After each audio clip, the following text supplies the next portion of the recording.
Ons lees die oordenking vir 28 November uit Die Here is my herder met die vriendelike vergunning van Lizet Marie. Die opskrif by vanoggend se gedeelte is en vandag met 'n vraagteken.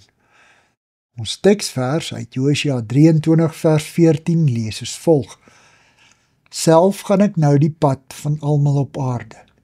Julle weet met julle hele hart en siel dat nie een van al die goeie beloftes wat die Here julle God oor julle gemaak het, onvervul gebly het nie.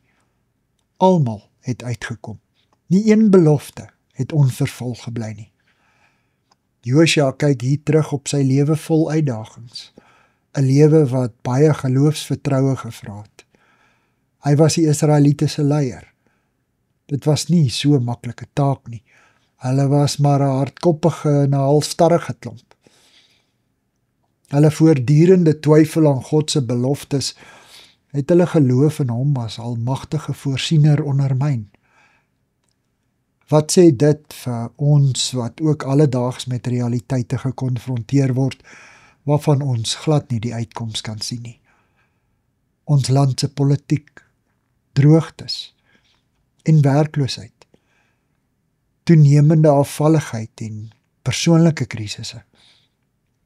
Ons moet weer die Bybelse beloftes ernstig begin opneem. God het hulle vir ons gegee en hy sal dit waarmaak. Die Here werk op praktiese maniere. Ons moet bidtend bly soek na hoe die woord en veral die beloftes daarin aansluit by ons behoeftes. Soms mag daar belofte vir 'n spesifieke behoefte wees.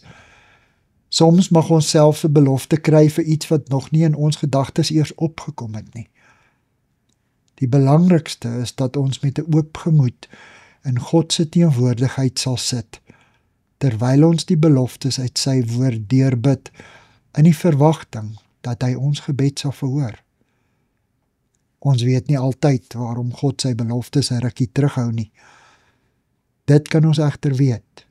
Die Here is met ons hele menswees besig. En sy beloftes is gehak aan die ewigheid. Here, God, U is goed en getrou. En U beloftes staan vas. Amen. Dankie vir die saamkuier. Ek deel Lizet se kontak en webblad besonderhede in die inligtingsparagraaf van hierdie voorlesing. Daar is ook skakels na voorlesings van Lizet se ander publikasies wat op hierdie platform beskikbaar is.